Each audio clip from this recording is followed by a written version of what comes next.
5 years ago, the Chieftain Mark.6 saw its first light in World of Tanks Blitz for $100 US. At that time, crates did not exist, so you could actually buy vehicles for flat-out prices. And yeah, tier 10s like the 121B and the Mark.6 were available for $100. Unfortunately, nowadays, if you want to get tier 10s guaranteed, you gotta double that for the crate price, but that's just how Blitz has changed.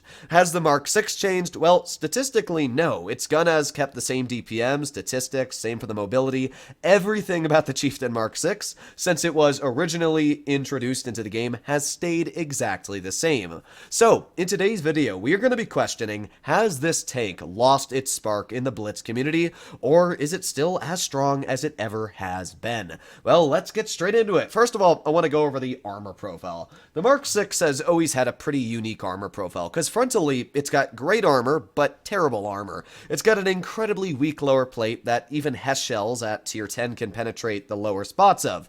But the upper plate, on the other hand, is completely red. It's 297 millimeters thick, and it's at such a steep angle that any AP shell is going to auto-ricochet. As well, if you load heat can't penetrate that either way because it's over 370 millimeters thick. When it comes to the turret on flat ground, it's got a couple weak spots here and there, but if you use this vehicle hull down, yeah, it's actually pretty beefy. The turret is over 550 on certain angles, but you do have a weak spot underneath the gun, and as well, the hatch on the roof is only about 80 millimeters thick. So it does have big weak spots. In fact, 150 millimeter caliber guns can penetrate HE on the roof of this tank. But it's the fact that it's still actually quite strong hull down for a vehicle that was introduced into the game 5 years ago.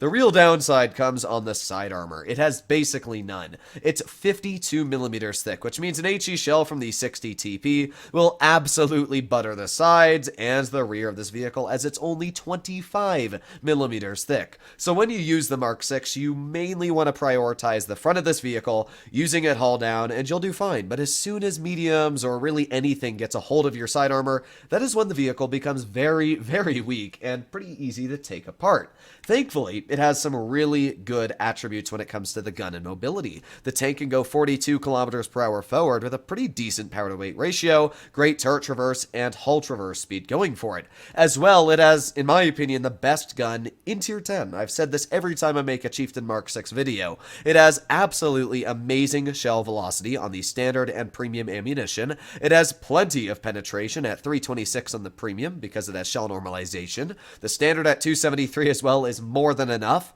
It has great DPM at 2,945. It's got fantastic aiming time and some of the best dispersion you'll find for a tier 10 heavy tank. As well, I mean, it's got 10 degrees of gun depression. So what can you go wrong with the Mark.6? Well, there really isn't a lot. It seems even nowadays, 5 years later, that it's a pretty flexible tank. When you give a vehicle so much DPM, plus mobility, and great armor, you just can't go wrong with it. And that's one thing I've always said about the Mark.6 throughout the years, is that when you have such a nice gun and such a nice platform it's laid upon, it's almost hard to power creep a vehicle like this, especially because even nowadays, 2,900 DPM for a tier 10 heavy is top notch. It's really, really impressive. And when you add on the dispersion plus the aiming time, this is by far one of the best guns in tier 10. So what do we have up against us? We got a 60 TP, we got a 50 TP, and an E100 for the heavies. Thankfully, we're on a map like Dead Rail, which is actually pretty solid for a Chieftain Mark.6, judging that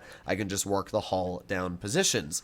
Now, when it comes to tank destroyers like the Grill 15, the WZ-113 GFT, and the Object 704, I do got to be a bit careful because obviously they can penetrate my turret armor. I was just showing you what the turret looked like with a heavy tank using Cali and heat. So, tier 10 tank destroyers have about the same pen as a 60 TP if they're running rammer.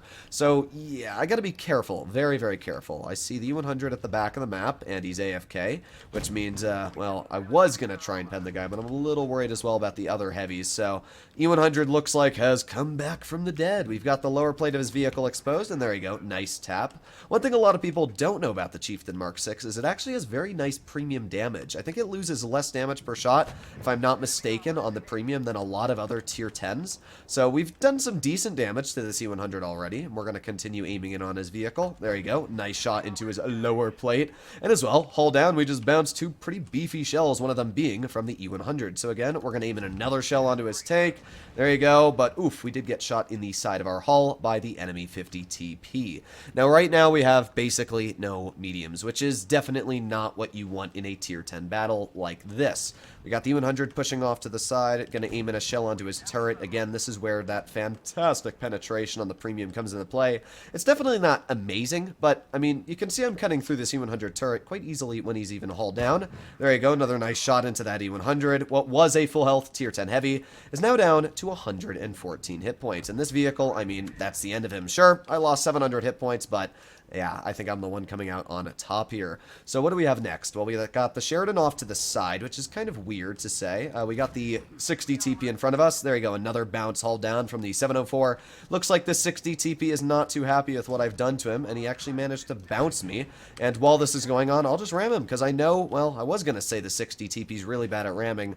But good news is that I actually just out-reload this guy, and I can pin him right in the hull with my 10 degrees of gun depression. Not sure if that guy tried tunneling me just because of who I am or really what the idea behind it was, but definitely not the right move to make. So what do we have now? Well, we got the 50 TP in mid, we got the grill, we got the Sheridan over here. I'm going to push off to the side, see if I can help out my players. So, ooh, but we do know where the 704s, and the 113 GFT I haven't been shot by, so it's possible the 113 GFT is sitting over at that corner. I don't really want to bleed right now, so yeah, I mean, we can just play calm, play passive, and use this little rock formation here to hide me from getting detected from what would be the tank destroyers.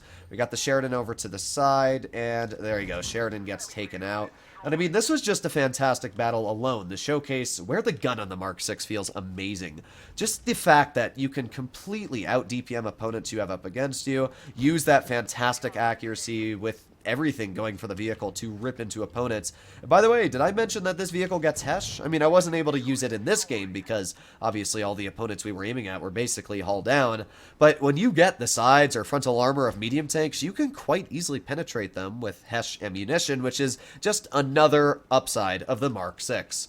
So here we go. Let's go see if we can find this object 704. I don't even know if this guy's been shot at all, but we do know that the guy is clearly sitting in this bush over here, maybe backed up. I have no clue. What I do know is that I have enough health to most likely take a shell from this vehicle, unless the object completely max rolls me, which would be possible, but yeah, as you can see, we didn't get max rolled, so I'm not going to complain. And with that, we did over 4,000 damage in this battle, and we even managed to beat some pretty strong tier 10 heavies, although I will say that the E100 played like a Muppet, and the 60 TP as well just kind of drove over the hill. But we did pretty good. We did 2,700 assistance damage, apparently. We must have done a lot of spotting for our team.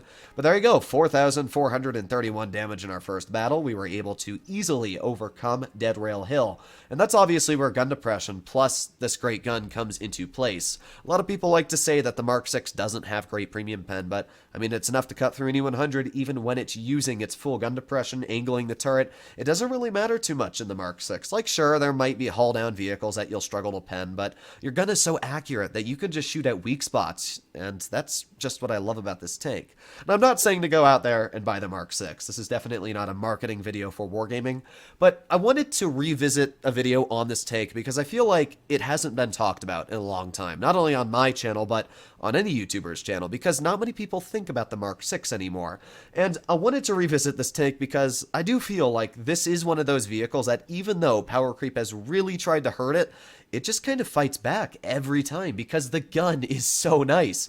And you can't really knock the turret armor because sure, it does have weak spots, but as you saw in that battle, we easily blocked probably over 3,000 damage hull down. We were bouncing shells from the 704, the 100 in the turret, the 60 TP. It doesn't really matter what's aiming at you. If you are able to use a vehicle like this fully hull down, you're actually going to be quite comfortable on bouncing shells unless it's super unicums that are running calibrated plus heat and they know where to shoot you. For the average player, it's really it's not even a 50-50 if they're going to penetrate your turret for the most part.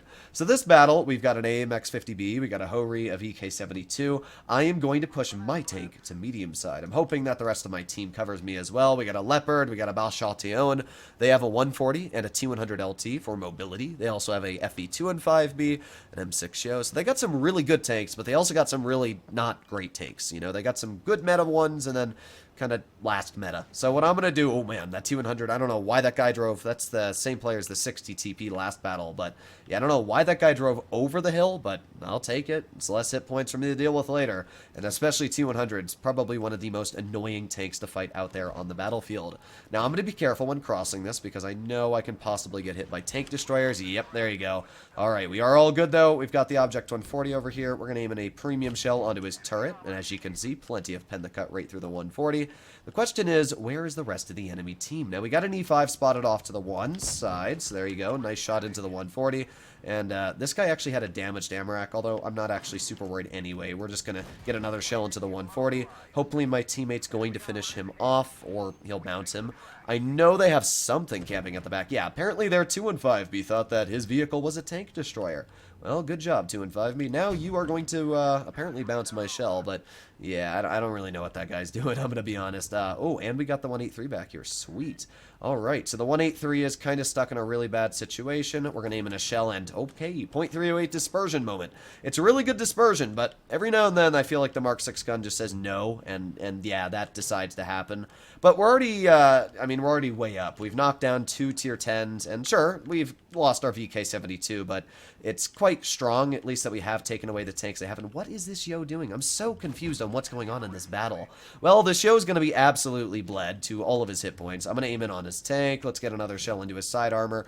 The Yo, oh my god, this gun is really trying to troll me today. The Yo is a really strong tank, but not if you expose a tall armor. It's quite poor if you actually do. Let's get a bounce onto the 183. Man, I really vouched for this gun, and it is trolling me left, right, and center in this gameplay. Like, we are getting some of the worst bounces I've seen in a while. So let's try and pen this 183 if he exposes his hull. If not, then we'll just stay in cover. This is one of the nice things, at least, about the Mark 6s. I don't need to worry too much about being penetrated, but yeah, I'm kind of bummed about my gun. What? I'm getting really, really angry. All right, 183 is still sitting there. We got the 4005 back. And maybe we can get a shell out into the 4005. Maybe not. I don't know. We're going to try and just take a blind fire. If it hits, I'll be surprised. If it, you know, I don't know.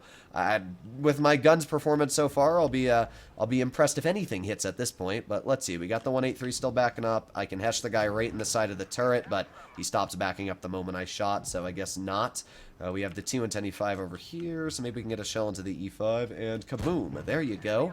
Nice shot out once. We do have the T100 LT off to the side, and what I'm going to do right now, I'm going to wait, and then we're going to slap this T100 right in the front. I don't know why that guy thought he could get away with it, but he did not. So, yeah, the second game wasn't great on damage. Actually, we dealt 2,800. Apparently, it was pretty decent. I didn't think we did much damage, but I wonder if I hit that 4005. I really, really do. But not a bad battle. We were able to at least do something in this game. But yeah, my gun really, really trolled me a couple of these shots. Like that Yo, oh my. If one shell had penetrated, we would have dealt over 3,000 damage. But I'll take 2,800. Nothing bad. Even in a game like this, it clearly shows you where, sure, I missed a lot of shells. And some of them weren't even down to my errors. But just the fact that we missed so many shells and we still were able to deal 2,800 damage, I mean, that really shows where the gun is so, so nice. So I do want to see in that battle. I don't really remember how to check the results after they've changed it. Yeah, I don't know. I'm guessing that we did hit that 4005 because there's no way we would have dealt 2,800 unless we did. I think it's here. Yeah, here's the statistics. I don't know how to check, actually. Efficiency, here we go. Did I hit the 4005? Yes, that shot hit him. That is actually insane. We dealt 445 with that. Well, there you go, ladies and gentlemen. Hopefully you enjoyed today's video. I just wanted to use this as sort of a reminder that the Mark 6 is a vehicle that still is strong. It's a tank that if you have it in your garage, maybe pull it out for a bit of a spin. It can really come out handy for a lot of really good games. And it's just a tank that I saw sitting in my garage, and I was like, you know what? I want to make a video on this today. Hopefully you enjoyed today's video, and I'll be seeing you in the next one. Bye-bye.